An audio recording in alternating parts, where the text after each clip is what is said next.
Hello, I'm Lisa Arrington. Today I want to share with you my near-death experience, which is pretty wild and a little different.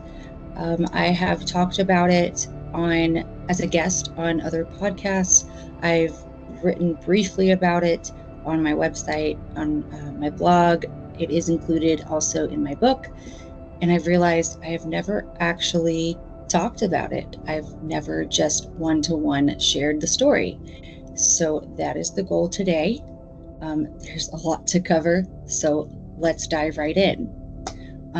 So my near-death experience, if you're familiar with this type of ordeal, um, usually it involves someone, seeing the light or communing with this genuine sense of overwhelming love on the other side and all sorts of wonderful things.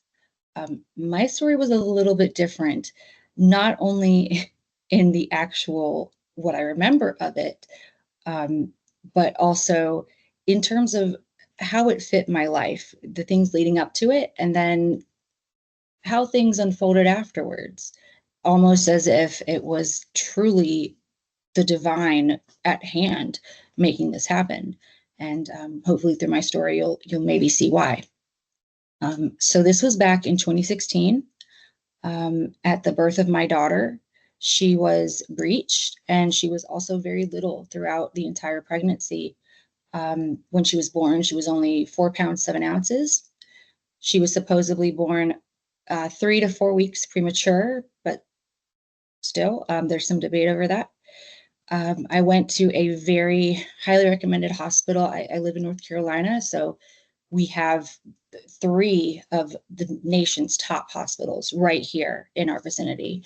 And I went to one of them, who I cannot name because the outcome of this did involve some legal recourse. Uh, the experience, just going to the hospital, getting there, the bizarreness started. Um, so it was about 10 in the morning in August 2016, and my water broke. I was just at home doing my thing. I texted my husband at the time, "Hey, meet me at the hospital. It's time to do this." When I arrived at the hospital, it was just bananas. Just for them trying to, I can't remember if they were trying to take my blood or just place an IV. That in itself took literally about 3 hours, and countless people to come, and they had to bring an ultrasound, all this stuff, and just couldn't do it. It was a precursor of what was to come. Through all this, I was keeping calm. I knew, something in me knew that my daughter was just fine. Me, on the other hand, I wasn't worried about me at the time. Maybe I should have been. Um, so fast forward to 11:58 p.m. that day, which is when my daughter was born. She was delivered via a C-section. She was breech. Um, and so they had no choice but to do a C-section. Note, we never tried to reposition or anything like that. Things were pretty rushed. So she was born. Everything was good there. This is where things start to take a turn. So normally, you're in the recovery room with your spouse or whoever's with you, and you get to have time with your newborn. I was bedridden. I couldn't move. I told the nurses, I said, "Hey, something is wrong." And they kept assuring me, "No, you just gave birth. That's what it is. That's normal." And I have pictures of what I looked like at that time. I was totally swollen, or I don't want to say bloated, but it was clear that fluid in my body was not working the way it should have. Um, and looking back at the medical reports, it's clear why I was in such bad shape. So not only had I just had a C-section, um, I had an E. coli infection in my blood. It led to liver failure, kidney failure, sepsis. I ended up needing a dural uterine artery embolization, then exploratory surgeries. There was, of course, the bleed in my uterus. I was put on dialysis. I had countless blood transfusions. There was fluid in my lungs, my abdomen. I was in acute respiratory distress syndrome. I also had DVT and blood clots throughout my body, some that were superficial, some that were not. I was in bad shape. Basically, everything but my heart was shutting down. And this happened over the course of, let's say it was August 18th. I barely recall the 18th through like the 22nd. This is where the divine intervention comes into play. So I was at a hospital in North Carolina.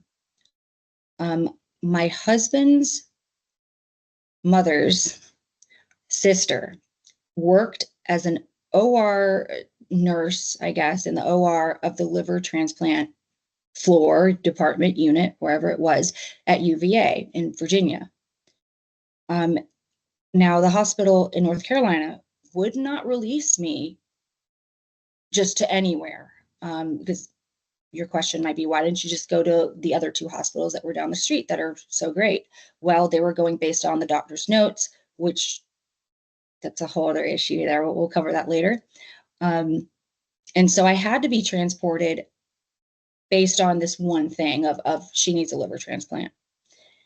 And while this is going on, my family in Pennsylvania, I have an uncle who is a general practitioner and an aunt who's a nurse. They were looking at my blood work and lab work and just clearly was like, this is not a liver issue. I was pretty much out and in delirium at this point, so I had no say in the matter. While this was going on, this is what I consider the start of my NDE. I began to have these dreams, and yes, they were dreams. There's a clear point between dreams and an experience of consciousness where I heard everything that was going on, including what the nurses and lab techs, doctors were saying when my family was out of the room. I had every reason to be concerned. It was terrifying. Just so happened, though, that again, my husband at the time had someone in the family who just so perfectly fit the role that I needed to get transported to UVA. So I was life flighted. They put me on a helicopter, I guess, flew me to UVA, which, plot twist, UVA is one of the few accredited places in the US that studies. They have something called the Division of Perceptual Studies. They actually study these things. They study NDEs, STEs, spiritually transformative experiences, all of this. Just can you just imagine how perfect this is? Like, the pieces fit so perfectly. So I was transferred there against the advice of the hospital in North Carolina. As soon as I arrived, they spotted the bleed and resolved the problem. And when that happened, my consciousness, which at this time, was a little separated from my body, understandably. There's a lot of stories that happen where someone's giving birth and they, can see the OR room, like an out of body experience, and they can repeat back to the doctors exactly what happened when in all reality, they should be, quote, brain dead. I was put into a medically induced coma to stop all the damage from all the things that I just listed. And technically, by definition, your brain's supposed to be shut down. That wasn't the case. Again, I heard everything. Not only that, I visualized everything. I was totally conscious of what's happening here. It led to some crazy dreams where, in one instance, the hospital that I was in was shutting down. And every scene that progressed, more of the equipment around me that I needed to live, I was hooked up with dialysis through my neck at that point. It was nuts. All these machines were being taken away. The hospital wasn't following practices, just crazy things. And there was a direct threat on my life. So all that was going on. And I was approaching the near-death threshold at this time. So one thing that sticks out to me very clearly in this story, and I'm about to jump to the really fascinating part here in a moment, but the first thing before we get there was what I called the death track. So again, the hospital situation had put me into a state of such fear. It was affecting every part of me, even though I wasn't there physically, um, which in itself is wild because we as humans think that we have to have our physical body, our brains, we have to have these things, these components to have consciousness. That's not the case. That's what, if anything of what these NDE stories tell us, it's that consciousness can act separately or independently, regardless of how your body is functioning. So this death track, which I was in this black void, it wasn't scary in itself. And I did see the light. It was distant, and I was somehow, I guess to describe it, floating towards it. That part was fine. But then I kept hearing this voice, and I say hear, but again, I wasn't hearing it with my auditory ears. It's the only way I can describe it is hearing it, that essentially said, it's okay if you want to go. Everyone will understand. That stopped me in my tracks. I didn't know what to make of that because my ego, my, fight or flight survival response kicked in, remembering I just had a child and saying, what are you talking about if I want to go? Like, are you encouraging me to essentially kill myself? Because in that moment, I was given the choice. So it was my choice. It was the equivalent to me being on Earth and putting a gun to my head, essentially, and having the choice to pull the trigger. And that just blew my mind. No pun intended. So that's why I dubbed this the death track, because it was encouraging me to make that decision. Now, looking back, that might not have been the case. That might have just been my ego's perception, thinking, okay, yeah, that's bad, that's evil, because I wanted to survive. However, to be fair, it truly could have just been saying, hey, if you want to go, it's okay. Right. But in the moment, our fear takes over and so on and so forth. So that's interesting as well. The next thing that I remember, so I did not go through the light. I did not, obviously. The next thing that I recall in this experience, still being unconscious in a medically induced coma, and this happened over the course of days. So I woke up. This is when they were taking me off of all the intense medications required to keep you in a medically induced coma. The doctors told my family, we don't know when she's going to come out of it. It could be a day, it could be a week, could be months. So I don't know the exact timeline. I think it was a matter of days when I started to wake up. What I do remember is I woke up the morning of August 27th. I'll never forget this. In the ICU, they ask you three things. They say, do you know where you are? Who's the president? What day is it? What's today's date? They expect you to answer the day, the month, and the date of the month. So like, Monday, August 27th, 2016. So you have to have all those pieces correct. And I kept getting it wrong. And it was very frustrating.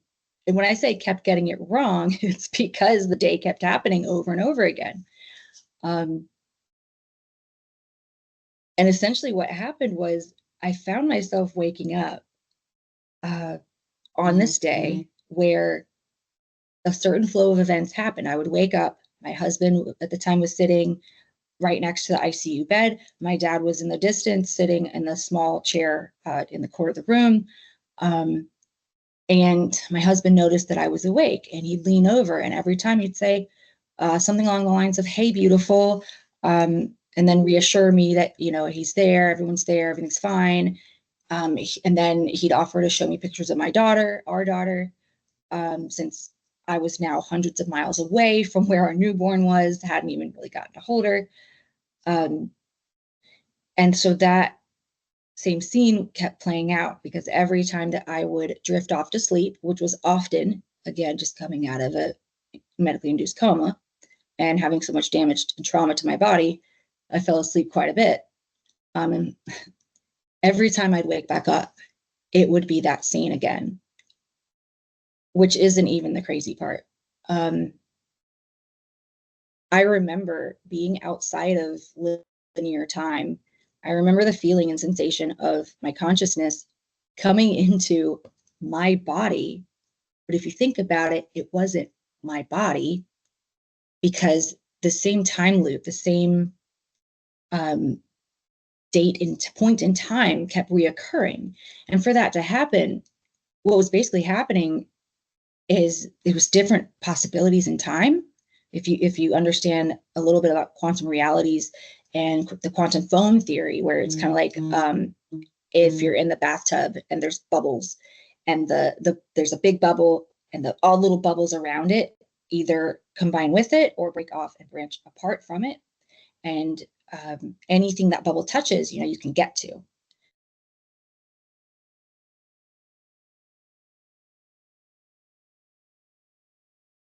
And or possibilities of time, as my body attempted to try to find its correct timeline again, try to get centered and grounded after being dislodged. So again, that in itself was very wild. I had my own Groundhog Day encounter, if you will, excuse me.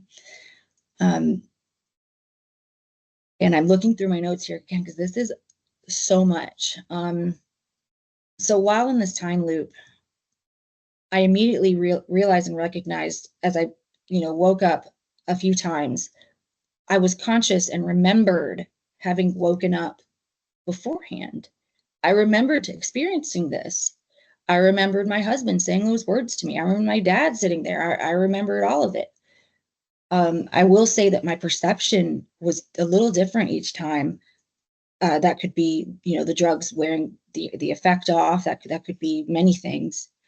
For instance, like my vision was blurry on some of them, which I learned that that's because they had to put this like glue or this goop on my eyes to keep them moist and stuff while in the coma. Just crazy stuff. After however many go-arounds of waking back up at this point in time, I realized I had to try to break this. It got a little scary and unnerving because I didn't know when it would end. But somehow, for some weird reason, I somehow knew and had faith that with each time I would get closer and I would arrive back to where I need to be. There were instances where I would wake up on the 27th. I'd wake up, my husband would say, hey, beautiful, etc. And then the day would play out a little longer and longer, the longer I could stay awake. On one occasion, for some weird reason, they hadn't pulled the feeding tube, and I was conscious while I still had that in. And there was some discrepancy of they were trying to take it out or put it back in, something what they should not have done. And I recall my husband being like, she doesn't like that, don't do that. And I started inducing vomiting, and then I blacked out and the day started again. There was another instance where I woke up, I kind of was awake for a few hours. My extended family from out of state had come to visit, including my aunt, who was the nurse. She came down. I remember her saying very specific words to the ICU nursing staff, things that she was sharing about her church. She's Catholic. About, I won't share the details, but just things that you can't make up. And what I remember about this iteration is that she wasn't herself. She was who she was. Physically, she looked the same, but her characteristics were a little different. She was more ditzy and more just not gathered. And that's not who I know her who I know her to be here in this life. There were other just oddities that are just so minor. There's really no physical way to pinpoint and prove them. But when they're all happening together, you get a sense of this isn't quite right. And it's real. The number one takeaway from this is you always know it's real. You have to trust yourself. your spirit, your soul, your higher self knows a lot more than what we can remember or reflect on here. We got to trust in that. And let's see here. What else do I need to point out? Gosh, we can get into the whys on why in the world did I even experience being displaced from my body? Why do these NDEs happen, especially in when it comes to, postpartum situations and ORs, C-sections or complications in pregnancy? Why does that happen? I have thought about this long and hard. The best thing that I can come up with is, again, that the experience was so jarring. It was truly a near-death experience. My consciousness kind of departed from my body enough to where I remembered these stages of getting back to my body.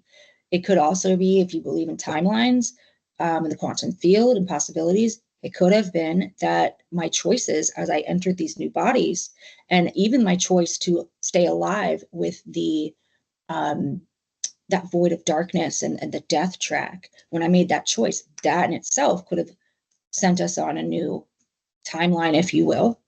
And while life, the main thread of consciousness, my husband, my newborn, everyone involved, I do want to point out there was a lot of prayers going on.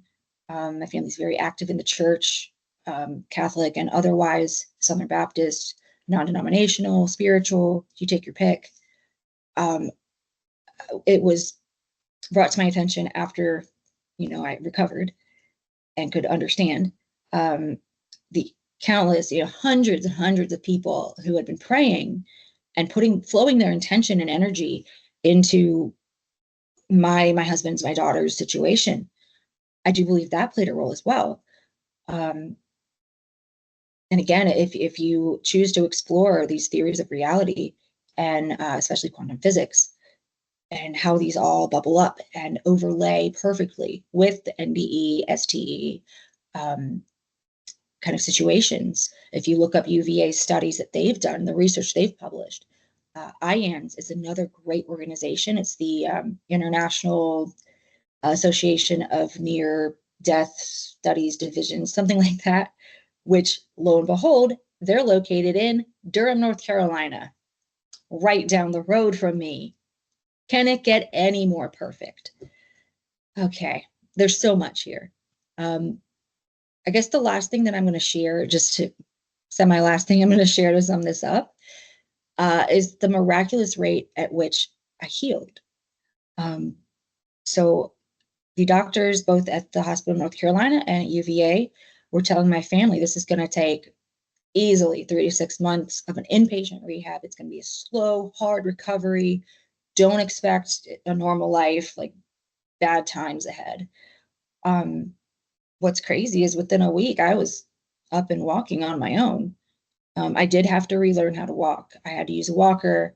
I couldn't even make it, 5 feet across the ICU room to go brush my teeth, let alone use the restroom. I mean, it was a lot. And somehow my body just healed itself.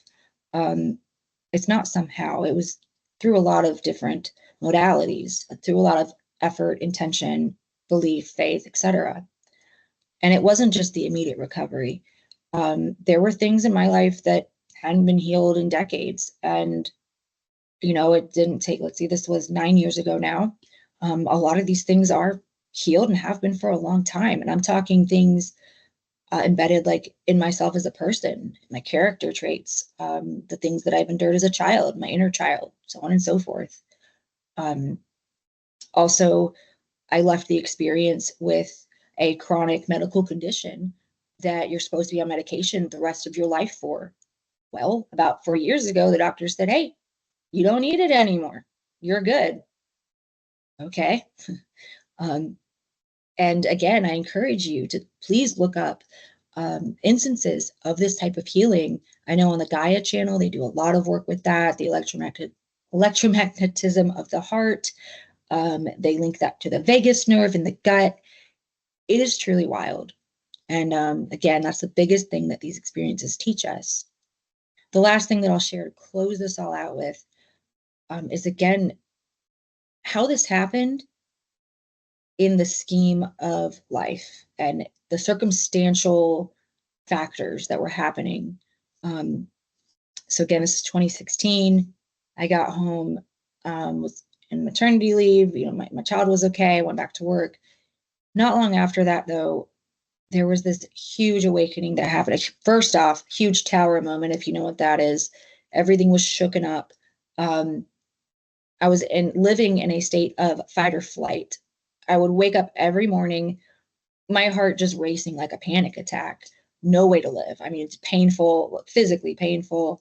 Your mind is never at a state of rest. You can never be yourself. Your literal neural pathways are operating on such a narrow mindset just to survive. And this would then trigger the things needed to call in someone who I'd consider my twin flame partner, who then later passed away, who then later led me on this crazy, wild, wonderful, deepening spiritual awakening and journey that I do talk about. I've written a book about it. I have it on my website. It's not the point here, but what is the point is how these experiences play a role in our lives, and not only that, but how they branch out and reach others, who I hope, if you're watching this, there's some reason, whether you know someone who's been through an NDE, you yourself has had one, you're just trying to figure it out, maybe you're interested in it, studying it for other reasons. That's what matters here. There's a lot to unlock and to put together, and I do believe by sharing our experiences, we can do that. So, apologies for the big long rant. I did not want this to be scripted. I wanted this to come from the heart. I hope this was insightful in some way for you, and thank you for joining. Bye.